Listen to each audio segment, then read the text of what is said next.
Hello, hello, what's up? You have reached Life Skills for a Lifetime. My name is Michael Gray. That's my contact information at the bottom, Instagram and email. You can hit me up anytime regarding advice or materials, curriculum, like anything. I'm giving what I have because that's what we do, right?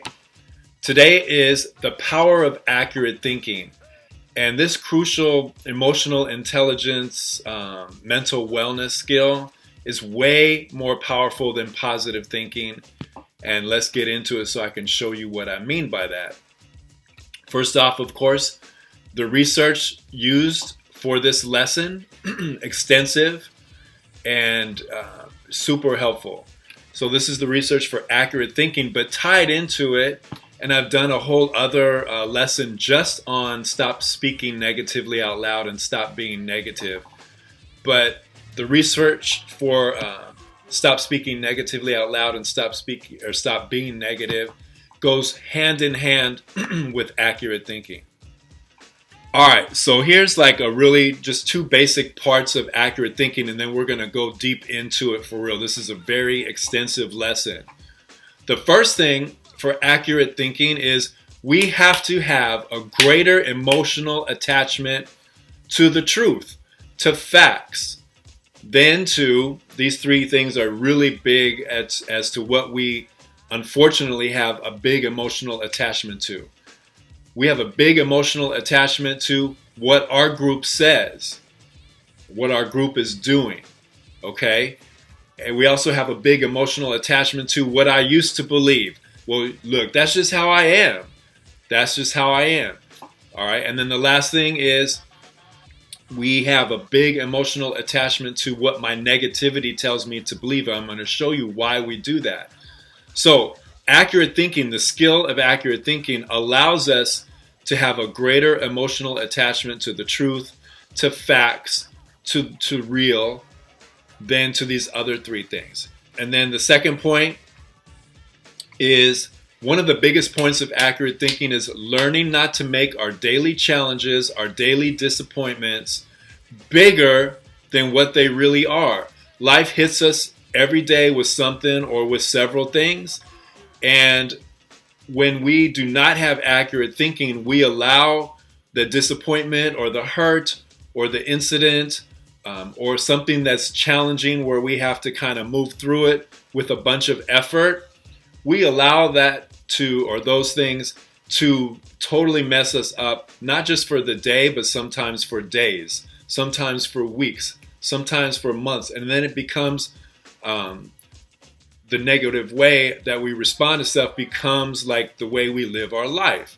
So here we go into accurate thinking. What's the science behind the way we think and how much we think and what we think about? We think 60 to 70,000 thoughts a day. Here's what the trip is. Most of them, you see 90 to 95%, most of them are repeat thoughts. We are a person of habits, all right? And we just keep like recycling what's in our subconscious. We keep recycling the same thoughts each day. Why? Because we do not practice creating new thoughts, creating new habits, all right? Next, 70 to 80% of our thoughts are negative thoughts. That's the function of our brain. Our brain keeps us alive. That's how we've stayed alive as a species, looking for negativity, looking for danger, looking for warning. All right. So that's good. I like to stay alive. You like to stay alive. However, when we don't learn how to interrupt that negativity, then we allow that to be our default way of dealing with life. Here's the other part of the trip. Like it keeps even going more. Of those repeat thoughts that we have, remember 90 to 95% of our thoughts are the same each day, each day, each day. The new way I'm thinking about them, guess what? I've changed them up from how they were yesterday. I get further and further and further away from what really happened in the initial thought. Okay? So, thinking about all that, getting the facts right here of how we think, how our brain works. Just because you think it doesn't make it true. So now we have to learn the skill of accurate thinking. It's simple. It just takes a bunch of practice, okay? Our brain processes so much information each day, like millions and millions and millions of bits of information per second. And it's taken in from our eyes, from our skin, our ears, our smell, our taste. All of those are taking in stuff that's going on around us, and we don't even realize it. Why? Because our conscious mind is only able to process very little of this. Most of what we take in goes into our subconscious, our unconscious, and it's there. And we may be able to recall it later, but mostly we just deal with what our conscious mind is able to deal with at the time. All right? Why? Because we don't teach accurate thinking. We don't teach self-awareness. We don't teach mindfulness in schools. So therefore, we get stuck in our habit way of thinking. And we use shortcuts. Now, shortcuts are normal, right? But we have to be aware of what the main ones are, because a lot of our shortcuts are negative. Here's some shortcuts. Here we go. Jumping to conclusion, meaning I'm accepting something without facts. That allows me not to have to really think critically.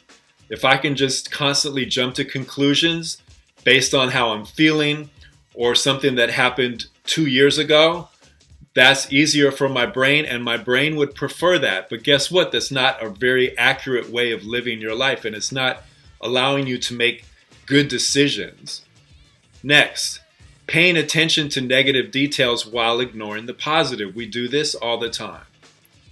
Next, third, making the negatives way bigger than they are. I talked about that previously just a little bit, but once again, what's the function of our brain? To find the difficulty, to find the danger, to find the warning.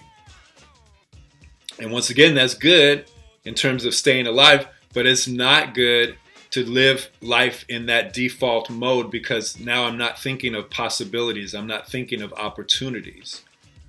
All right, the fourth one, minimizing the positives to the point you don't even see them. We don't practice, that's why the practice of gratitude is such an important piece of this, is when you practice gratitude, you live more in what's possible. You live more in, you know what, there are good things going on for me. And that allows you and it trains you to, yes, there are negatives, but I know I can overcome them. In the middle, this is another thing that we do. We take the blame for stuff even when it's not your bad. It takes work to make it through a problem or a situation or a challenge with somebody. But too often, we're just like, I don't want to put the work in, so I'm just going to take the blame for it because I have shame or guilt or something else that I'm dealing with in my life. So that allows me to just take on more stuff that's not even mine. Take it on, take it on. Why? Because it's easier. And easier does not equate to better. All right. Now, sometimes we do the other, like the opposite. We put the blame on others or outside circumstances when I don't want to take responsibility, when you don't want to take responsibility, when we don't want to take responsibility. It goes on in our country every day about racism and sexism and anti-LGBTQ plus policies, environmental situations like climate change, climate disruption, right? We don't take any responsibility for what we can do to make those situations better, to make those systems better. But we're really quick to put the blame on other stuff, especially blaming victims. Man, we love to do that. All right. So taking personal responsibility for what we can do is really crucial. Here's the bottom two. Like something bad happens and we just think, okay, there goes my whole day, or there goes my whole week, or there goes my whole life. Like bad grades in a class. Oh my God, I'm never getting into college. Oh my God, I'm never, or breakups with relationships. Oh my God, no one's ever going to love me again. Oh my. And we do that all the time, concluding that one bad incident will lead to a repeated pattern of defeat or more negativity. That's not accurate thinking. And then lastly, this is another big one, because we stay stuck in our emotions so often. And there's a big difference between allowing yourself to feel anything that's negative, like hurt, pain, also allowing yourself to feel joy and excitement and encouragement and those types of things. But when we believe that our negative emotions are real, that's when we're having a problem, because we're confusing our feelings with facts. So we're believing our negative emotions more than we are what's really there in front of us, okay? So how can accurate thinking be used? How can we practice this? So that's pretty much the rest of this lesson. There's 2 simple steps, and then I'm going to give you some 4 C's also. But there's 2 simple steps to accurate thinking. Separate fact from fiction. And then once you separate the fact from the fiction, and what's fiction is made up stuff, right? Not real. So once you get the facts and the fiction, now you look at the facts and you put those into 2 categories. What's important and what's unimportant. We're going to use this template in a little bit. Accurate thinking is a for real important skill. And check it out. As you can tell from this slide, like, yes, this is about my personal life. This is about how I deal with my thoughts. This is about how I deal with like what's happened to me in the past, for real. But it's also a skill that helps me deal with the internet, with like social media, with information that's thrown at me all day, and not taking what's false as reality. That's a big one. What other people are telling me. That's another accurate thinking skill, like making sure that you're able to decide what they're telling you is something that you want to even listen to. I'm going to pause this, or ask you to pause this now and watch the video so I can send you the PDF, and then you just click on it and it comes up. Or you can YouTube search right here, like Together Tuesday, Stop Speaking Negative Thoughts. And then it's going to walk you through some accurate thinking skills, right? And in a group or by yourself or journal or with your family or friends or whomever, like a classroom even, or especially, just answer these questions. Now pause this now. So let me go through this. This is from the video. Accurate thinking, going from distorted thinking. So like these really contribute to distorted thinking. And what's distorted thinking? It means I'm not thinking with facts. I'm not thinking accurately, right?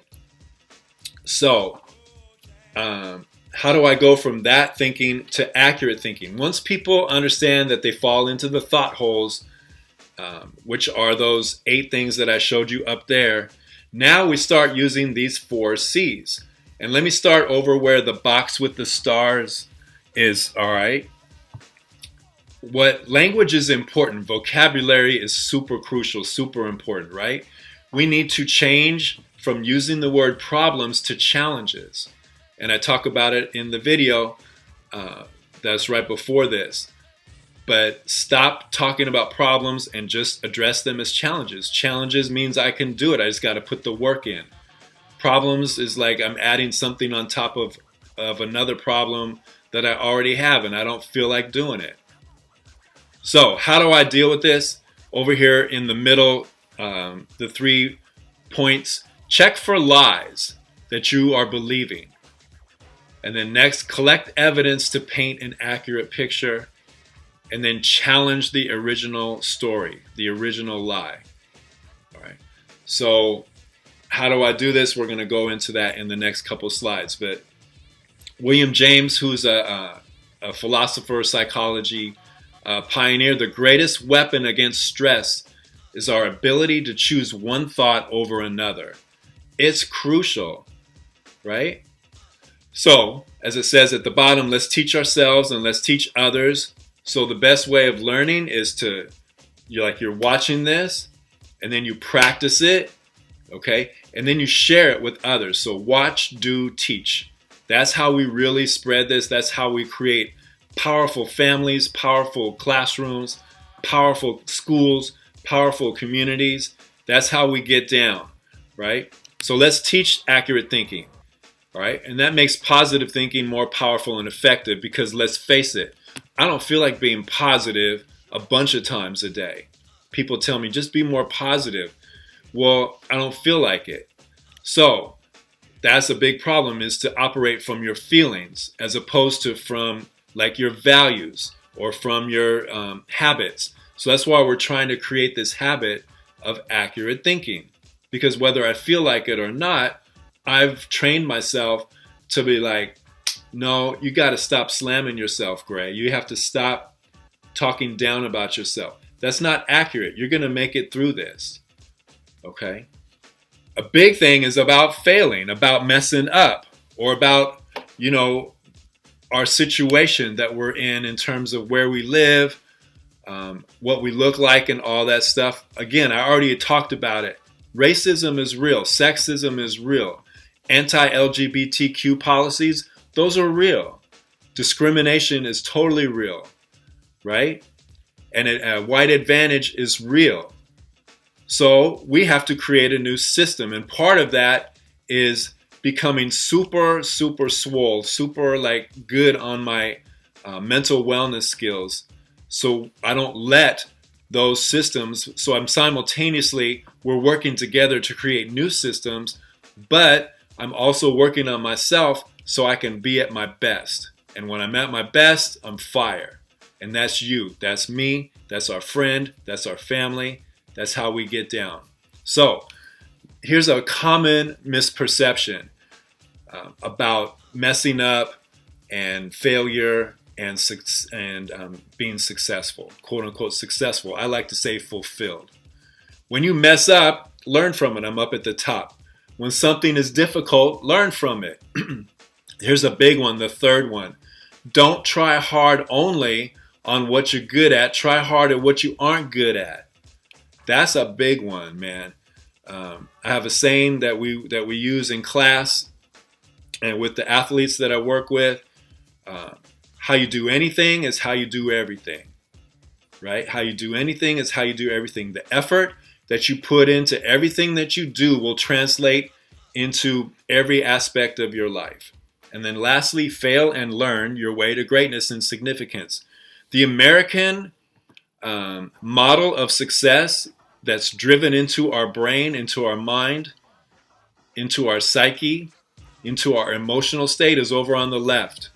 I gotta be perfect. No, that's not it. What successful people know on the right is life is a total series of stops and starts. And when I say stop, they're super temporary stops because it's just you messed up, but you learn from it and then you keep going. It's a zigzag. There is not a straight line to becoming fulfilled, to becoming happy. It's work. It's messing up, whether it's relationships, whether it's careers, classes, all that stuff. And you get there. I promise you get there. And what's funny is we're never really all the way there. It's just a series of what are you doing today to get better? What are you doing today to move forward? How are you treating other people? Right? How are you serving other people while not neglecting yourself? All right. So here we go. Here's an example of how we're going to do this accurate thinking. So we all have worries. Worrying is really a trick that we use, that our brain uses to kind of make us think that we're working on something. It's something we know we need to fix. It's something that we know that we need to like try and make better. But as we sit and worry about it, our brain is like, wow, they're on fire. They're really working on this. But no, we're not. We're just ruminating. We're just thinking about what we need to do, which is cool for a minute, right? To plan. But it's the taking action part that both gets it done, but also alleviates the worry. When you're taking steps towards what was creating your anxiety or your worry, or even your depression, then you're not going to be worried or depressed or anxious because you're moving towards it. And then when you accept that it may not work out perfectly, then you're not going to worry again, because you know that even though you didn't do it perfectly, you learned something, and now you can move forward or to the left or to the right. All right. So here's this person's worry. I will fail this test. I'm worried about this test. This is January. Finals are coming up. And the best case, so this is a way that you can work through it, because this takes practice to do accurate thinking. So you have 3 categories. The best case, I will ace the test, I'll get 100%. The worst case, I'll fail the test, then I'll fail the class and won't get into college. That's distorted thinking, right? Most likely, I studied hard, I'll do well. If I don't ace it, it won't be the end of the world. That's accurate thinking. And that's how we have to really look at, like, literally all of our decisions, all of our interactions. So we're going to practice. So you want to divide your paper into this stuff. And it's really a good way to organize your thoughts. So at the top, you put down, what is your worry? Just use one as an example, whatever it is. And then, like it showed here, what's the best case, what's the worst case, and what's the most likely? Cool. Now, you're going to separate facts and fiction. You're going to, like, what's true, what's not true. It could be that you didn't study like 1 minute. That's a fact. So that's going to definitely have a relationship with your outcome. Okay. So best case, worst case, most likely. Now you're looking at the facts. Now you're separating out what's not true. And then at the bottom, you're going to put down, out of all those facts that you put, which ones are important, which ones are not important. Okay. And that's how you do it. And once you start, I know it seems like a lot of work, but you have to practice. I have to do this still. And once you get the hang of it, you don't have to do a paper version of all your decisions. You start getting the hang of it. You start learning how to do accurate thinking on the fly, like you're for real. You can make quicker, accurate decisions.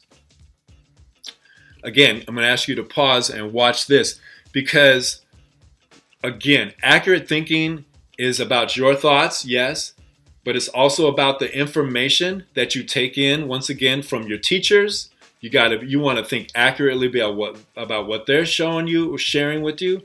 Your parents, right? Your friends. Oh my God, that's a huge one.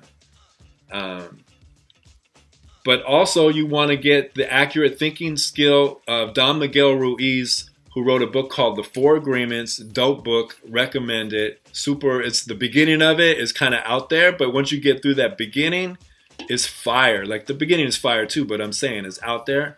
But the 4 Agreements, and this one really is something that I think that we would really benefit our schools by teaching this over and over again. Don't let others bring you down.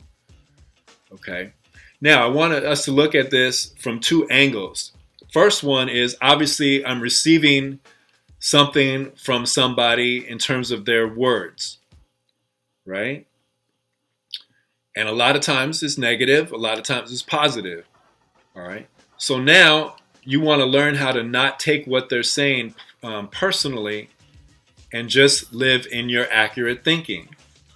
Now let's go to the person who's throwing hurtful words, who's bullying, who's sexually harassing. Why are you doing that? Why? You need to think accurately about why you're spitting hate or why you're spitting meanness. Is it because you were messed with? Is it because you're having a bad day, so now you're going to put it out on everybody else? You're going to blame other circumstances? Remember those shortcuts that I shared earlier in the talk, in the lesson. So both sides of this. I'm receiving information from other people. I'm receiving texts. I'm receiving social media DMs or whatever. Okay? And my job is, I'm not going to take it personal. That's on them. I know what I know about me, and that's how I build my confidence in me, because I don't rely on other people pumping me up. I'm going to pump me up because I know that my daily actions are accurate and my daily actions are moving me forward, and I'm not tripping about messing up because I'm learning. Okay? And then secondly, you putting it out there that you're being mean, or you're using sarcasm, which is really thinly veiled hate, all right? Or you're just out and out just being, whatever. You really need to like check yourself on why you're doing that. And what is it bringing you? It brings you maybe some temporary like good feeling. Bro, it doesn't work like that. Hurting other people does not heal you. Okay? It just doesn't. All right? And then all of this accurate thinking helps us develop our courage. It really does. And we need to encourage courage in everybody, including ourselves. And it builds confidence. Courage and confidence are two really, really wonderful characteristics that we all have. We just have to develop it. All right, so that brings me to the end of this lesson on accurate thinking. What will really, really benefit all of our students, all of our families, all of our schools is that we elevate mental wellness skills equal to academics. That we no longer have school systems that only talk about like going to college, which is good, still, 4.0s, how much scholarship money are you getting, all your awards. Those are fine, all right? But the evidence shows that we're missing out on a big piece of what a real education is, and that's mental wellness skills. Ask any of the universities in the United States how inundated their mental health facilities are. We're churning out K through 12 students that go to college and they're tripping, okay? Because we didn't teach them basic skills. I'm not putting it on them. I'm putting on us as an education system. So, and then it's an hour-long talk to deal with what our grown-ups are experiencing in terms of anxiety and depression, okay? So if you want the PDF stuff for like this lesson and any others, you can go to the Google Classroom. That's the code with your Gmail, or you can email me and I'll send you whatever you want. But I believe in you. I believe in this. 57 million pre-K through grade 12 students doing this every day will build the kind of country that we know we want. I guarantee it. All right. So I love you guys. Have a good day. Peace.